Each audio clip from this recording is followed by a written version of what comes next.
ನಿಮ್ಮನ್ನ ಮತ್ತೆ ರಜತ್ನ ಒಳಗೆ ವೈಲ್ಡ್ ಕಾರ್ಡ್ ಎಂಟ್ರಿ ಅಂತ ಕಳಿಸ್ತಾರೆ. ಅಂದ್ರೆ ಒಂದಷ್ಟು ಜನ ಗೆಸ್ಟ್ ಅಂತ ಬರ್ತೀರಿ, ಅದ್ರಲ್ಲಿ ಒಂದಿಬ್ರು ಉಳ್ಕೊಂತೀರಿ. ಬಟ್ ಏನಂದ್ರೆ ನಿಮ್ಮನ್ನ ವೈಲ್ಡ್ ಕಾರ್ಡ್ ಎಂಟ್ರಿ ಅಂತಾನೆ ಕಂಟೆಸ್ಟೆಂಟ್ ಗಳಂತಾನೆ ಅನೌನ್ಸ್ ಮಾಡಿರೋದು. ಬಟ್ ಇವಾಗ ಮೊನ್ನೆ ಗೆಸ್ಟ್ ಅಂತ ಹೇಳ್ಬಿಟ್ಟು ಜನಗಳನ್ನ ಏನಾದ್ರು ಯಾಮರ್ಸ್ಬಿಟ್ರ ಅಂತ? ಇಲ್ಲ, ನನಗೆ ಬಹಳ ಕ್ಲಿಯರ್ ಆಗಿ ಹೇಳಿದ್ರು ಗೆಸ್ಟ್ ಅಂತಲೇ. ಬಿಕಾಸ್ ನೀವು ವೈಲ್ಡ್ ಕಾರ್ಡ್ ಎಂಟ್ರಿ ಅಂತ ಬರೋದಾದ್ರೆ ನೀವು 60 ದಿನದ ನಂತರ ಬಂದರೆ ನಿಮಗೆ ಭಾಳ ಕಷ್ಟ ಆಗುತ್ತೆ. ವೈಲ್ಡ್ ಕಾರ್ಡ್ ಎಂಟ್ರಿ ಆಗೋದು ಭಾಳ ಕಷ್ಟ. ಈಗ ನೀವು 50 ಡೇಸ್ಗೆಲ್ಲ ಬಂದರೆ ಅದೊಂದು ಲೆಕ್ಕ. ನಾವು 63ನೇ ದಿನಕ್ಕೆಲ್ಲ ಒಳಗಡೆ ಹೋಗಿದ್ದು.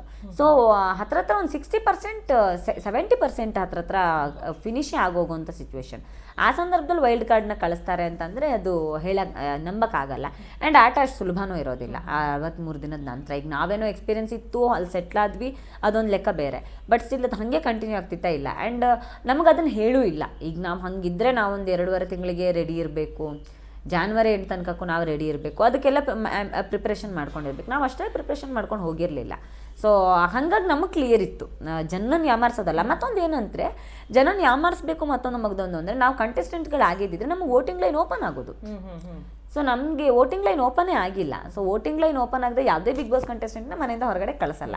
ಸೊ ಆ ಪ್ಲ್ಯಾನ್ ಇದ್ದಿದ್ದೇ ಹಾಗೆ, ಅದು ಗೆಸ್ಟು ಅನ್ನೋ ಪ್ಲ್ಯಾನು, ಆ ಕಾನ್ಸೆಪ್ಟ್ ಇದ್ದಿದ್ದೇ ಹಂಗಾಗಿದ್ದ ಕಾರಣಕ್ಕೇ ಆ ರೀತಿ ಹೋಯ್ತು. ನಮಗಂತೂ ಆ ವಿಷಯದಲ್ಲಿ ಕ್ಲಾರಿಟಿ ಇತ್ತು. ಸೊ ನೀವು ಹೇಳ್ತಿದ್ರಿ ಅದೊಂದು ಕ್ಲಾರಿಟಿ ಇತ್ತು, ನಮಗೆ ಗೊತ್ತಿತ್ತು ನಾವು ಗೆಸ್ಟ್ ಅಂತ ಹೇಳಿ.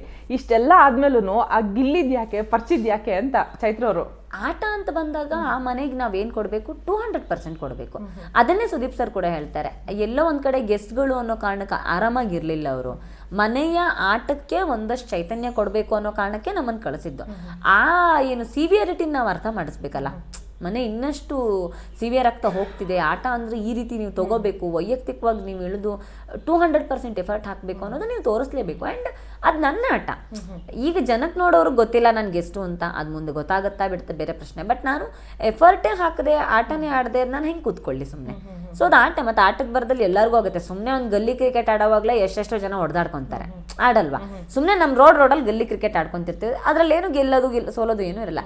ಸ್ಟಿಲ್ ಎಷ್ಟು ಕಿತ್ತಾಡ್ಕೊತೀವಿ. ಸೊ ಇದೊಂದು ಶೋ, ಜನ ನೋಡ್ತಿರ್ತಾರೆ, ಆಟ ಅಂತ ಬಂದಿದೆ. ಸೊ ಆಟ ಅಂತ ಬರೋ ಸಂದರ್ಭದಲ್ಲಿ ನಾವು 100% ಕೊಟ್ಟು ಆಡಲೇಬೇಕಾಗತ್ತೆ.